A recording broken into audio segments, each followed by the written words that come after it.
Welcome to a Foxy Tech Tips tutorial on checking your Windows license activation state on Windows 11. If you find this tutorial helpful, please consider subscribing to my channel and liking the video. From the Windows 11 desktop, go to the search bar at the bottom. Search for Settings and then open them.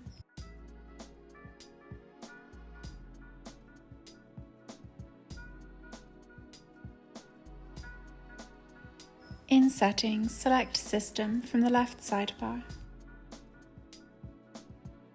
In System Settings, select Activation. Here it shows you your Windows license, and you can check the activation state or upgrade your license. And that draws an end to this tutorial. Please like the video if you found it helpful and subscribe to Foxy Tech Tips for more Windows 11 tips and tricks.